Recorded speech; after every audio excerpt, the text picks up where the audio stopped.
आजकल का जवाना गांव की कहानी। रामपुर गांव की सुबह।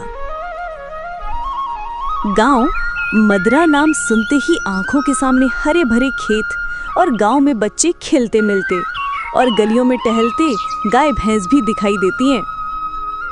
सुबह सुबह मुर्गा आवाज लगाया, कुकड़ू कू जैसा बोल रहा हूँ, उठो ओ मदरा वालों। अरे शांति, उठ जाओ, मुर्गा बोल रहा है, तुम्हें सुनाई नहीं दे रहा है क्या?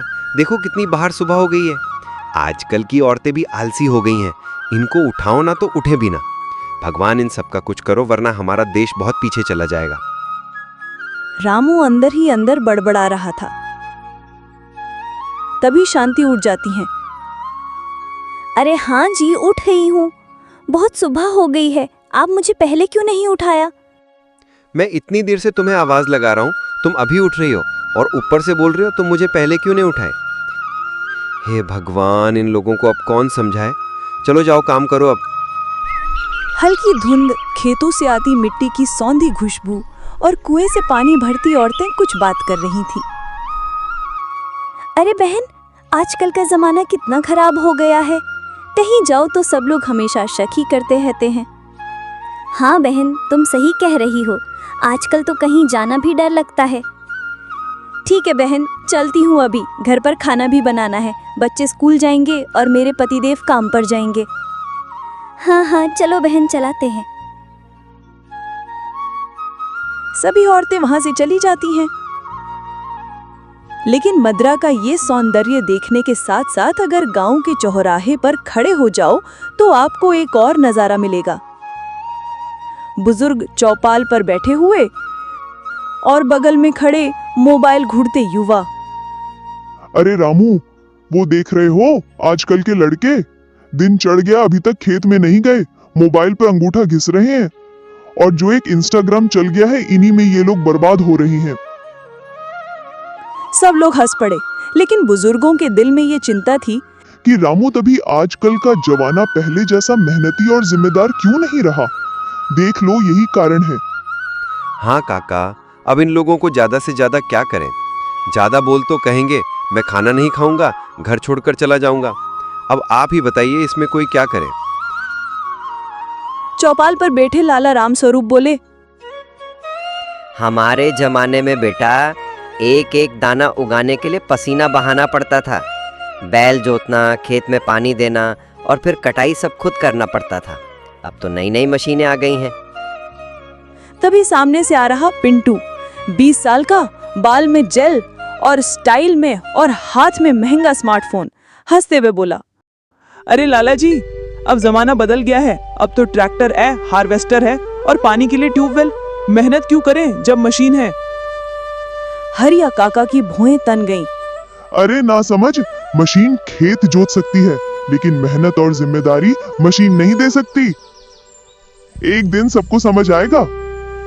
पिंटू ने हंसते हुए कहा, अरे काका, अब खेती से कोई करोड़पति नहीं बनता। शहर में नौकरी कर लो, मस्त एसी में बैठो, महीने के 20-30 हजार पक्के हैं, और क्या चाहिए बताओ। और एसी में बैठ बैठ के पेट भी पक्का हो जाता है। खेत में मेहनत से पसीना निकलता है, सेहत बनती है। शहर में बैठने से बीमारी। तुम लोगों को समझदारी नहीं आएगी। आप लोग गांव की तरह सोच रहे हो और मैं शहर की तरह सोच रहा हूँ। इतना बोलकर वहां से चला गया। गांव के बहुत से युवा अब पहले जैसे नहीं रहे। पहले सुबह मुर्गे की बांग पर उठते थे, अब अलार्म पर भी नहीं उठते। पहले हल चलाने के लिए बैल पकड़ते थे, अब पबजी खेलते हुए अंगूठा पकड़ते हैं। फिर बुद्धई चाचा आए। चाचा बुद्धई ने हंसते हुए कहा, अरे मैंने तो कल देखा, खेत के किनारे पिंटू और उसका दोस्त सोनू बैठकर इंस्टाग्राम पर ट्रैक्टर चैलेंज कर रहे थे, और इन लोग के तो पास ट्रैक्टर भी तो नहीं है। हरिया काका ने हैरान होकर पूछा, ट्रैक्टर चैलेंज? ये साले कभी नहीं सुधरने वाले हैं, इन लोगों को कौन समझाए। रामू किसान ने जवाब दिया, अरे काका, मतलब ट्रैक्टर के बोनट पर बैठकर गाना गाओ और वीडियो डाल दो, फिर लाइक्स आएंगे तो फिर फेमस हो जाओगे। सभी बुजुर्गों ने सिर पकड़ लिया। अरे बाप रे बाप, ये है आजकल का जमाना, इतने खराब खराब बच्चे हैं। हे भगवान, इन लोगों को अब आम लोग क्या करे। अरे काका टेंशन मत लो, जो होगा देखा जाएगा। एक दिन बुजुर्गों ने ठान लिया। अब गांव के युवाओं को असली काम की कीमत समझानी होगी, नहीं तो ये लोग पूरी तरह से बिगड़ जाएंगे। अब हमें कुछ करना होगा। रामू ने बड़ा उत्साहित होकर कहा। अरे काका, क्यों ना हम मेहनत दिवस मनाते हैं, क्या पता शायद इसी में कुछ हो जाए। हाँ रामू, यह तरकीब तो बहुत अच्छी है, शायद इससे कुछ बात बन सके। सब लोग ध्यान से सुनो, हम लोग अब मेहनत दिवस मनाएंगे और यह बात सबको पता चलनी चाहिए। काका, क्या हम इस मेहनत दिवस को अगले रविवार को मना सकते हैं क्या? सबकी छुट्टी भी रहेगी।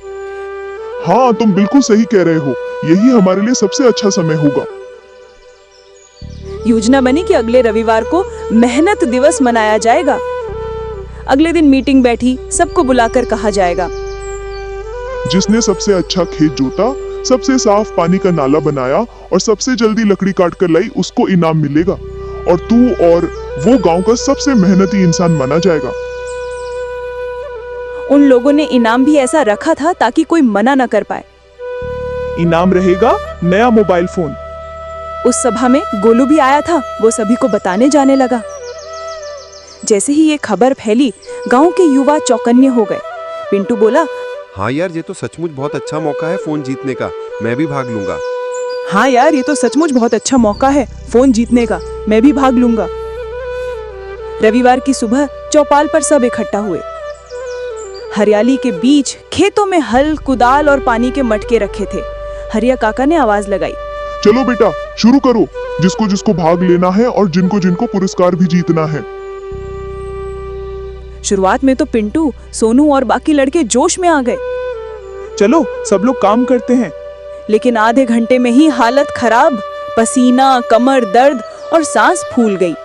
दूसरी तरफ रामू किसान और उसके जैसे कुछ मेहनती लोग बिना रुके काम करते रहे। दोपहर होते होते पिंटू बोला, भाई ये तो बहुत मुश्किल है, हम तो थक गए, अब मुझसे कुछ नहीं किया जाएगा।